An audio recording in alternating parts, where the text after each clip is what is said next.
So what I am saying कि थोड़ा सा कॉन्टेक्स्ट तो मुझे वहाँ पे, मतलब जैसे अब हाउ टू रिकवर लॉसेस और इज़ इट टू डिफिकल्ट, अब मुझे लाइक इतना एलोबरेट करो उस क्वेश्चन को कि कितना लॉस हुआ है, कैसे रिकवर करेंगे, राइट? अब हाउ टू रिकवर लॉसेस, क्या ये 2% का लॉस है, क्या ये 10% का लॉस है, 30% का लॉस है, 50, 90, 95, 99, राइट? सो लेट्स डिस्कस, अगर इसी क्वेश्चन को डिस्कस करना है, you can only recover losses if the losses जो हुए हैं वो एक प्रूवन सिस्टम से हुए हैं। अगर सिर्फ रैंडम गैम्बलिंग अगर आप कर रहे हो मार्केट में और सोच रहे हो कि now how would I recover my capital, forget about it, नहीं होने वाला। और सेकंड ये कि जो कैपिटल लॉस है वो एक सर्टेन एक्सटेंट तक ही पॉसिबल है, मतलब कि 2%, ये तो आप एक सिंगल ट्रेड में रिकवर कर सकते हो, 10 तक निकाल सकते हो, 30 तक निकाल सकते हो। पर अगर 90% कुछ भी 50 के ऊपर अगर लॉस कर चुके हो तो फिर you have to pump some capital too, like आपको कैपिटल पंप करनी पड़ेगी टू जो आपकी एग्जीक्यूशन पोजीशन को जो एग्जीक्यूट करते हो वो कैपेबिलिटी आप में वापस आ सके और उसे फिर आप रिकवर करो। हाँ, अगर आपका क्वेश्चन इसको लेके कि इस लाइक इधर कोई नंबर है और वो अगर आपकी कैपिटल लॉस है तो उसको रिकवर कैसे करोगे, इट्स वेरी सिंपल। अगर प्रूवन सिस्टम में 2-5% का अगर लॉस है तो 2 से 3-5 ट्रेड में आपका ईजिली वो रिकवर हो जाता है। लेट्स से अगर आपका 10 या 30% का एक ड्रॉ डाउन आ गया है, एक सिस्टम है उसमें ड्रॉ डाउन चल रहा है, राइट? तो आपका सिस्टम की वजह से आपको लेट्स से 30% का लॉस हो चुका है, अब आप इसे रिकवर करने की सोच रहे हो। इसके लिए ट्रेड प्लान होते हैं जो लाइक लेट्स से आपको 30% का लॉस है तो आने वाली 5 से लेके 10 ट्रेड सेटअप्स ऐसे प्लान करो कि जो आपकी कैपिटल लॉस है वो कंप्लीट हो सके। मतलब कैसा कि लेट्स से आपको मान लो 30% का ड्रॉ डाउन चल रहा है, राइट? तो ये जो ड्रॉ डाउन है इसको ऐसे आपको टुकड़ों में तोड़ना है कि ये 5 से 10 में ही कवर कर सको। ऐसा मत करना कि आने वाली 5 से 10 ट्रेड सिर्फ है ना लेट्स से 1%, 2%, 3% इसके लिए आप काम कर रहे हो, उसमें कुछ ट्रेड सेटअप्स ऐसे होने चाहिए इन 5 से 10 में, क्योंकि ऐसा तो है नहीं कि जो 10 trade, let's talk about 10 trade, 10 trades, right? So जो 10 ट्रेड्स होंगी ऐसा तो है नहीं कि सारी की सारी ऑल विन होगी, हो गई तो वेल एंड गुड, हर एक ट्रेड में 3% बनाया तो ये 30% रिकवर हो गया, तो वैसा नहीं होने वाला, राइट? तो ये 10 ट्रेड में कुछ लॉसेस में जाएंगी, कुछ ब्रेक इवन रहेंगी और कुछ एवरेज सा प्रॉफिट आएगा 1:2, 1:3, राइट? लेकिन इन 10 ट्रेड सेटअप्स में कुछ सेटअप्स ऐसे होने चाहिए जो आपने आइडेंटिफाई करे हैं अपने लॉसेस को एक्चुअली रिकवर करने के लिए। मतलब कि अगर जैसे 30% का लॉस है तो 3 ट्रेड सेटअप्स ऐसे होने चाहिए जहाँ पे 10% से ज़्यादा की आपकी प्रॉफिट कैपेबिलिटी वहाँ पर ले रहे हो। लेट्स से एक 10% की ट्रेड सेटअप आपने ढूंढ ली, एक 20% की ट्रेड सेटअप ढूंढ ली और एक 30% की ट्रेड सेटअप ढूंढ ली, जिसमें एक ही ट्रेड अगर वो आपके फेवर में चल गई तो इसी से आपके लॉसेस रिकवर होंगे। लेट्स से ये ट्रेड नहीं भी चल पाती है, इसमें आप लाइक मैनेज करते हुए ट्रेड के हाफ वे अराउंड आपको प्रॉफिट बुक करना पड़ता है, तो भी ये है आपके लॉसेस रिकवर करने के लिए। अब क्वेश्चन यहाँ पे ये भी जाता है कहाँ मिलेंगी मुझे 10%, 20%, 30% की ट्रेड। अगर ऐसे क्वेश्चन लाइक इसमें आगे आप फर्दर ऐड करोगे तो फिर तो आपको कुछ मिलने से रहा, राइट? अगर मार्केट में स्टडी हम करें, पैटर्न्स को समझे तो ये मूवमेंट कितनी है यहाँ से, right? Let's talk about this movement, यहाँ से लेकर अगर यहाँ तक डिपेंड करें तो 11% की मूवमेंट तो यही हो जाती है, राइट? इसके अलावा लेट्स से अगर सिर्फ पैटर्न से बात करें कि पैटर्न से आप कितने परसेंटेज की हाईएस्ट एक पॉसिबिलिटीज़ देख सकते हो, कितने वहाँ पे ट्रेड सेटअप्स आपको मिल जाएंगे, कुछ एग्जांपल्स मैं आपको अपनी साइड से बता सकता हूँ। लेट्स टॉक अबाउट दिस, इस एक्सिस बैंक को देख लेते हैं। तो ये 700 से लेके शायद 880 कितना हो जाता है। So let's talk about this one, Axis bank. Let's go to Axis bank. आपको एक्सिस बैंक का सेटअप मिला, आपने पैटर्न को समझा, उसके बाद आपका एक्सिस बैंक का सेटअप आई थिंक यहाँ से 700 के आसपास है, राइट? सो 700 के आसपास से 880 लगभग कितना हो जाता है, 20-30% तो देखो यहाँ अकेले इसमें मिल जाता है, राइट? लेट्स से अगर 30% यहाँ पर भी आ रहा है तो कितना हो जाता है, इस हाई को अगर आप टेस्ट करेंगे तो 15% मिनिमम यहाँ से आपको ट्रेड सेटअप मिल सकता है। 15% की सेटअप्स आपके सामने ये रहे, राइट? इस तरह से आप आइडेंटिफाई करोगे। दूसरा सेटअप्स अगर रिसेंटली अगर बात करें तो एक IDFC का है, ये एक सेटअप है, 30 रुपये के आसपास एंटिसिपेशन है, 30 से 60 कितना होता है, ये तो 100% ही हो गया, right? So IDFC first bank will be this one. So जो क्वेश्चन है कि 10% की ट्रेड कहाँ मिलेगी, 15% की ट्रेड कहाँ मिलेगी, यहाँ पे तो 100% की मिल जाएगी अगर आप लाइक पैटर्न को समझोगे और उसको एग्जीक्यूट कर पाओगे ठीक से, राइट? कितना हो गया 87%, राइट? 87-90%। इसके अलावा नेक्स्ट अगर आप बजाज ऑटो देख लें, I don't know percentage term में कितना होना चाहिए, बट 3500 से लेके आई थिंक 3800 सो 300-400 पॉइंट की ये एक एंटिसिपेशन देख सकते हो। सिल्वर, अभी रिसेंट में एक सिल्वर का मूवमेंट है, मेरे हिसाब से ये 3 से 5% की एक ट्रेड सेटअप्स हो गई, उसके बाद ये 8-10% का डाउन वेव है, सो वो एक एंटिसिपेशन हो गई। सो जो क्वेश्चन होता है ये ढूंढने का कैसा, अगर लॉसेस को या फिर लेट्स से एक प्रॉपर ट्रेड सेटअप्स वहाँ पर देख रहे हो, अगर इन्हीं पैटर्न्स की बात करें यहाँ पर, तो यहाँ पर ढूंढा क्या जा रहा है वो मायने कराता है। अगर पैटर्न वेव्स के फॉर्मेशन के हिसाब से देख रहे हो तो जो फॉर्मेशन होती है सेकंड, फोर्थ और उसके बाद जो आपकी ए वेव होती है, अगर आप एडवांस या इंटरमीडिएट नहीं हो, और बी, इन वेव्स को आपको अवॉइड करना होता है अगर सीरियसली एक लंबी मूवमेंट देख रहे हो तो, क्योंकि अगर यहीं फंस जाओगे और यहीं रिकग्नाइज नहीं करोगे तो फिर लार्जर स्केल पे कभी नहीं एंटिसिपेट कर पाओगे कि किस तरह की एंटिसिपेशन, या कि लाइक हार्डली फिर आपको 3% के ऊपर की भी अगर ट्रेड सेटअप मिल गई तो बड़ी बात है। सो सिनारियोज के हिसाब से यहाँ पर जिस तरह से एंटिसिपेशन है, अगर इन पैटर्न्स की बात करें तो यहाँ पर इसकी रिफ्लेक्शन मांगी जा रही है, ये जो है similar, right, based on that you are looking for this anticipation. So एक ये रिफ्लेक्शन बेसिस पे आप एक एंटिसिपेट कर सकते हो।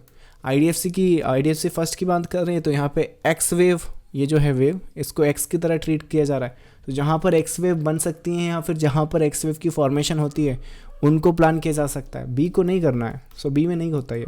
So this is like x wave, right. इसको आप नेक्स्ट चाहो तो एज अ सी वेव ले सकते हो, या फिर next as a third wave ले सकते हो अगर ये मार्केट कंटिन्यू अपसाइड के लिए जाता रहा तो, राइट। तो सी वेव का आप एंटिसिपेट कर सकते हो। सो सी वेव बना, वहाँ पर भी एंटिसिपेशन हो सकती है। परसेंटेज टर्म्स में देख लेना कितना है, मुझे ये मालूम नहीं है, पर it should be more than enough, right. उसके बाद ये वाला वेव, ये कौन सा हो गया, ये पांचवा, ये ए, राइट। सो पांचवा वेव आप एंटिसिपेट कर सकती है। फोर्थ में अगर फंस गए तो इसमें क्या एंटिसिपेशन बनेगी। So these are the waves जहाँ पर आप प्लान कर सकते हो। सेकेंड ये कि पैटर्न्स क्या बोलते हैं, रिकवरी के लिए तो ठीक है, but do they actually work, तो what is this happening in front of you, right. So अगर अगर देर आर पैटर्न जो शायद आप जहाँ पर एक्स ढूंढ रहे होगे वहाँ पर एक्स नहीं मिलेगा, राइट, सी मिल जाएगा, but you have to look for those patterns, right. अगर एंटिसिपेशन की बात करें तो यहाँ से निफ्टी 17,500 पे जब ट्रेड कर रहा था तो 18,800 तक भी तो गया ना, तो इसमें आपका जो 10% है वो मूवमेंट तो कंप्लीट हुई। तो मूवमेंट कंप्लीट भी तो हो रही हैं। अगर लेट्स से अगर आप पैटर्न में फंस रहे हो, आप सोच रहे हो कि नहीं ये लेट्स से आप 1 2 3 4 ऐसे कुछ सोच रहे हो, फॉर सम रीज़न आप सोच रहे हो, राइट। तो उस केस में let's say you lost this one but you von this one, right, and you also von this one. ये डाउन, शायद मार्केट प्राइस यहाँ पर है, राइट, तो ये एक डाउनवर्ड साइड। सो डिपेंड करता है ये कितना बड़ा मूवमेंट है और ये कितना बड़ा मूवमेंट है। सो अगर ये 10% का तो मेरे हिसाब से 4% का तो रहा होगा। सो पैटर्न की आइडेंटिफिकेशन कैसे करनी है और उसके बाद एग्जीक्यूशन, और दैट डिपेंड्स, बट ये सब एक रीजनेबल ड्रॉ डाउन में पॉसिबल है। If you have lost more than 70%, if you have lost more than let's say 80%, forget about it. You learn the market properly and then trade properly. You have to understand the risk management also. So वो थोड़ा सा risky हो जाता है मेरे हिसाब से। 80-90% के बाद आपको पंप इन तो करना पड़ेगा दोबारा कैपिटल को, बट यू हैव, जो अप्रोच है वो रियलिस्टिक होनी चाहिए।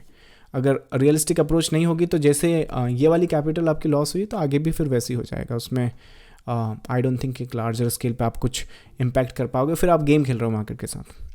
एनीवेज, नेक्स्ट क्वेरी है आपका है what is a good support for Nifty.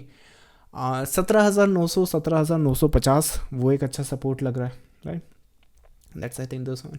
Next है HDFC का daily and weekly view. HDFC को बैंक निफ्टी से हम एंटिसिपेट कर सकते हैं। बैंक निफ्टी की जो पॉसिबिलिटी है आई थिंक कमिंग वीक में जो 42,600 की टैगिंग है वो अभी भी इंटैक्ट है वहाँ पर। सो उसमें कोई चेंजेस हुए नहीं हैं। हाँ, ये थोड़ा सा पैटर्न जो है वो ट्रिकी है। ये जो आई मीन बहुत ही सिमिलर क्या बोलते हैं स्ट्रक्चर है इसका बैंक निफ्टी पे, स्पेशली अगर आप 1 आवर की बात करें, या फिर ये इतना सा जो पीस दिख रहा है ये बहुत एग्जैक्टली डिट्टो है आपका बैंक निफ्टी से। Just look at the Bank Nifty structure also. So ये बैंक निफ्टी देखो, सो यहाँ पर देखो, इस पर फोकस करो, ये वाला पीस, लेट्स से ये मोटिव रहा, राइट, ये एक पीस हुआ। बैक टू HDFC चलो, सो ये HDFC है, ये वाला मोटिव देखो, फिर आपका ये पूरा पीस वहाँ पर देखो, राइट। सो इतना जो सर्कल है यहाँ पर, इतना जितना मैं यहाँ पर आपका कर्सर यहाँ पे मूव कर रहा हूँ वो सिमिलर स्ट्रक्चर है। सो इसमें एंटिसिपेशन क्या हो सकती है, देखो यहाँ पर जो पॉसिबिलिटीज़ हैं इस हाई को टैग करने के, let's say 1690 is very high. सो उस केस में सपोर्ट इस मार्केट का आपका बन जाएगा 1625। That's the support you should be paying attention to. And most probably जिस तरह से स्ट्रक्चर दिख रहा है, आई थिंक 1700 की टैगिंग यहाँ पे पॉसिबल है।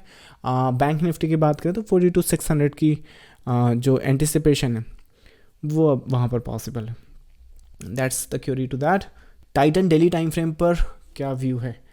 Titan is actually a little bit over complex. मेरे हिसाब से ये भी ट्रैकिंग है. I think I am tracking this stock I think यहाँ से इस पूरे पीस के लिए. रही बात डेली पर क्या व्यू है, मैं कहूँगा कि यहाँ पर इस हाई के लिए तो अभी कुछ भी एंटिसिपेशन नहीं कर रहा हूँ, पर वो इतना भी लाइक खड़ा नहीं कि हम यहाँ पर इसको इसके नीचे के लिए. सो प्योर साइडवेज ही अभी मुझे लग रहा है. I think range bound anticipation है. डेली पर कुछ खास करता हुआ नहीं दिख रहा. अगर ज़्यादा से ज़्यादा ऊपर गया भी तो 2630 2650 के आसपास रेजिस्टेंस है. इस करंट वेव या करंट स्ट्रक्चर का जो सपोर्ट है 2400 2390 के आसपास है. सो ओवरऑल तो मुझे साइडवेज दिख रहा है. सो डेली पर I think we can find a better opportunities when it comes to the next anticipation. या फिर ये जो पीस है यहाँ पर राइट, इसको थोड़ा सा और करेक्ट करने दो, थोड़ा सा और लाइक करेक्टिव स्ट्रक्चर बनाने दो, एंड बेस्ड ऑन दैट शायद हम कुछ एक एंटिसिपेट कर सकें. पर उसमें भी 2650 will be the key resistance area. So that's I think the answer to your query. Next है आपका एवरीबडी सेज कि उनका सिस्टम मार्केट में काम करता है. Why do you think Elliott wave is better than others? Everybody says because everybody is comfortable with their system, right? So I'm comfortable with the chart patterns, and the reason behind it मुझे लगता है कि again अगर मैं इसको हटा दूँ यहाँ से तो क्या दिख रहा है? What do you see? Blank? Nothing. So what is this? It's a price. So patterns कैसे बनेंगे? आपकी प्राइस के बेसिस पे बनेंगे. ये जो प्राइस आपको यहाँ पर दिख रही है क्या वो फॉल्स प्राइस है? क्या आपको ऐसा करता हुआ प्राइस नहीं दिख रहा है? So अगर ऐसे करता हुआ प्राइस दिख रहा है तो प्राइस दिखा क्या रहा है? ये मार्केट को दिखा रहा है. सो जो आपके सामने है वो है प्राइस, राइट? Price indicator. अब आप इस पर एक और इंडिकेटर लगा दोगे, फिर एक और इंडिकेटर लगाओगे, फिर उसमें सपोर्ट रेजिस्टेंस ढूंढने की कोशिश करोगे. इस मार्केट ने यहाँ पर रेजिस्टेंस लिया क्या? इस मार्केट ने यहाँ पर सपोर्ट लिया क्या? राइट, आई मीन लिया है वहाँ पर. यहाँ पर तो नहीं लिया रेजिस्टेंस, यहाँ पर रेजिस्टेंस लिया है, बट वो भी ये वाला नहीं लिया. फिर इसके बाद एक और हाई चला गया. तो how do you define those pin point? फिर यहाँ पे ऑपरेटर्स को ब्लेम करोगे. तो ये सब मुझे नहीं करना था. I want to see everything from one lens. ऐसा नहीं कि लेंस का कलर आप बार बार चेंज करो. आज लाल वाला चला है तो लाल वाला डाल दो, पीला चला है तो पीला डाल दो, राइट? सो स्विच अराउंड नहीं करना है. The method has to be proven and जिससे हम जस्टिफाई या फिर लेट्स से लॉजिकली प्रोसेस कर सकें. सो पैटर्न्स और अगर स्ट्रक्चर समझ जाओगे तो यू ऑलरेडी नो कि कई बार वो टॉप को टैग करते हैं, बॉटम को टैग करते हैं, उसके बाद भी फिर टॉप में चले जाते हैं, right? That's exactly happened after that. Same with this. So अगर ये चीज़ ऐसे कर रही है तो डेफिनेटली क्या करने वाली है? अब ब्रेकआउट करने वाली है. कर दो जितना सेल करना है. So I mean that's all the reasons. If you talk about this, यहाँ पर भी देखो ये रेजिस्टेंस चला क्या, ये चला क्या, तो जो चला वो क्यों चला, जो नहीं चला वो क्यों नहीं चला. So those are the reasons and those are the I think the answers which I look for in the patterns and the structures, and those are the I think जो आंसर है मुझे वहाँ से मिले. I feel comfortable, I get to read the chart. और अब मुझे अगर आप लिटरली देखो मेरे चार्ट्स पर तो you don't find any labeling on my charts, you don't find any indicator, it's just my eyes and the market, right? So whatever I think of the patterns, whatever I anticipate of the patterns, I update. That's how it is. So that's how the Elliott wave, see if it works for you, definitely, right? Next है आपका is any indicator like MACD और RSI can help to count the wave.